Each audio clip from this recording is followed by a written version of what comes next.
کہہ دو زور سے کہہ دو، میں بیمار ہوں، میرا گلا خراب ہے، کھانسی ہے، لیکن یہ آپ کی محبتیں ہیں، میرے پاک پیغمبر کی ختم نبوت کی عظمت کے کرشمے ہیں کہ جب آپ اپنے نبی کا نام لو، جب اپنے پاک پیغمبر کا تذکرہ چھیڑو، بیماریاں دور ہو جاتی ہیں، سستیاں ختم ہو جاتی ہیں، کاہلی اپنے آپ مر جاتی ہے، فتنے خود بخود دب جاتے ہیں، شیاطین اپنی موت آپ مر جاتے ہیں، دجالوں کے گلے دبا دیے جاتے ہیں، فتنے خود بخود ختم ہو جاتے ہیں، تاریکیاں دور ہو جاتی ہیں، جھوٹ ختم ہو جاتا ہے، فتنے بے نقاب ہو جاتے ہیں۔ تم نبی کے قدموں میں آؤ تو صحیح، تم پاک پیغمبر کے محفل میں آؤ تو صحیح، تم نبی کو اپنا امام مانو تو صحیح، تم پاک پیغمبر کا کلمہ پڑھ کے دیکھو تو صحیح، تم پاک پیغمبر کے حلقہ بگوشان کے غلام بن کے دیکھو تو صحیح، تم پاک پیغمبر کی عظمتوں کا اعتراف کر کے تو دیکھو، پھر زمانہ تمہارا غلام ہوگا،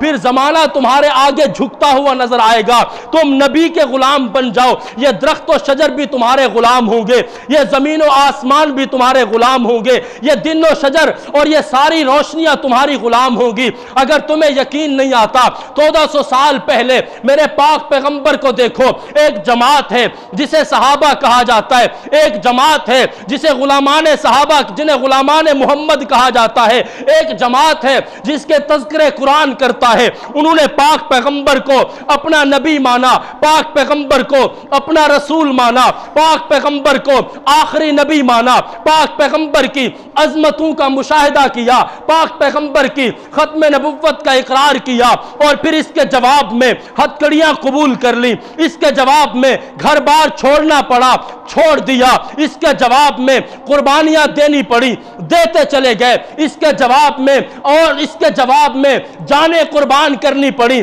کرتے چلے گئے، اس کے جواب میں مال و متاع قربان کرنا پڑا، کرتے چلے گئے، لیکن پاک پیغمبر کو نہیں چھوڑا، پاک پیغمبر کے دامن کو نہیں چھوڑا، پاک پیغمبر کی ختم نبوت کے اس اعلان کو نہیں چھوڑا۔ صحابہ کرام نے جب پاک پیغمبر کے قلوب و اذہان میں، اپنے قلوب و اذہان میں پاک پیغمبر کے بیانات کو دلوں میں سمیٹا، پاک پیغمبر کی گفتگو کو دلوں میں سمیٹا، پاک پیغمبر کو اپنا نبی بنایا اور پاک پیغمبر کو اپنا سردار بنایا اور خود غلام بن گئے، اور صحابہ جب نبی کے غلام بنے، رب العالمین نے کہا صحابہ تم نے میرے پاک پیغمبر کو اپنا سردار بنایا ہے، میں تمہیں زمانے کا سردار بنا دوں گا۔ وہ دیکھو دریائے نیل کا پانی خشک ہوا، جناب عمر نے چھوٹا سا خط لکھا، چھوٹی سی چٹھی لکھی کہ تم جب تک اللہ کے حکم سے چلتے ہو، میں محمد کا غلام تمہیں حکم دیتا ہوں، پانی دوبارہ چلنا شروع ہو جائے،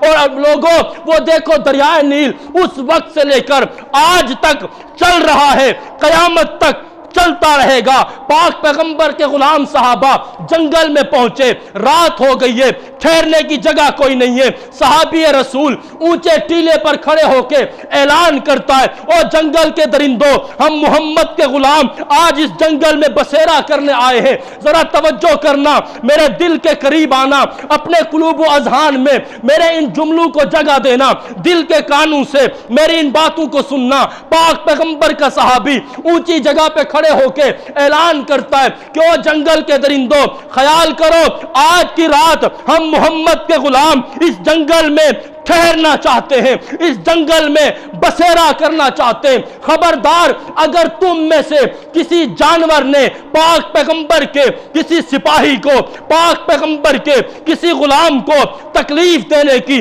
کوشش بھی کی، کل قیامت کا دن ہوگا، رب العالمین کی بارگاہ ہوگی، میرا پاک پیغمبر موجود ہوگا، تمہاری شکایت پاک پیغمبر کے سامنے ہم لے کر جائیں گے۔ صحابہ کہتے ہیں ہمارا یہ اعلان کرنے کی دیر تھی، ہم نے شیر کو دیکھا اپنے بچے منہ میں دبا کر جنگل چھوڑتے ہوئے نظر آئے، وہ درندے جنگل چھوڑتے ہوئے نظر آئے۔ یہ باتیں مجھے اور آپ کو کہانیاں لگتی ہیں، یہ باتیں مجھے اور آپ کو داستان لگتی ہے، یہ باتیں مجھے اور آپ کو قصے لگتے ہیں، لیکن رب محمد کی قسم وہ شخص کہ جس کے دل میں اللہ کی توحید آ جائے، وہ شخص کہ جس کے دل میں پاک پیغمبر کی ختم نبوت کا عقیدہ آ جائے، وہ شخص جو اپنے آپ کو پاک پیغمبر کا سچا غلام بنا لے، میں وعدے سے کہتا ہوں، میں دعوے سے کہتا ہوں کہ تم پاک پیغمبر کے غلام بن جاؤ، رب سارے زمانوں کو تمہارا غلام بنا کے چھوڑ دے گا۔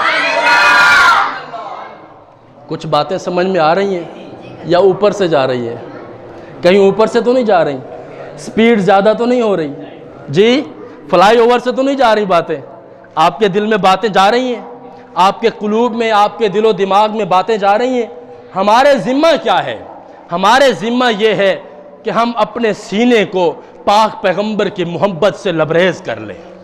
ہمارے ذمہ یہ ہے کہ جب ہم پاک پیغمبر کا کلمہ پڑھیں پھر اس کلمے کی عظمت کو پہچانیں۔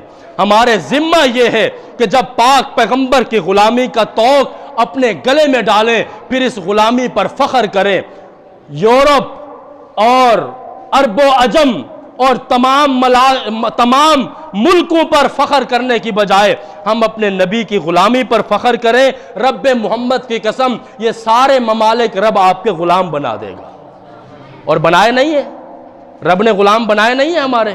جناب عمر کا دور یاد نہیں ہے؟ جناب ابو بکر کا دور یاد نہیں ہے؟ جناب عثمان کا دور یاد نہیں ہے؟ جناب علی کی تلوار یاد نہیں ہے؟ جناب امیر معاویہ کا 66 لاکھ مربع میل آپ کو یاد نہیں ہے؟ عرب و عجم کو رب نے صحابہ کا غلام نہیں بنایا؟ روم و ایران کو کہ پرخچے صحابہ نے نہیں اڑائے؟ وہ دیکھو صحابہ کرام ہیں، جسم پر پورا لباس نہیں ہے لیکن جو ہاتھ میں تلوار ہے وہ ایمان کی علامت ہے، اور پاک پیغمبر کا نظام لے کر کھڑی ہونے والی جماعت صحابہ کرام ہے کہ پوری دنیا پر صحابہ کرام نے پاک پیغمبر کا کلمہ پہنچا کے دم لیا ہے۔ اس لیے میرے بزرگوں، میرے بھائیوں، میرے عزیز دوستوں، ہم نبی کے سچے امتی بن جائیں۔ کیا بن جائیں بھائی؟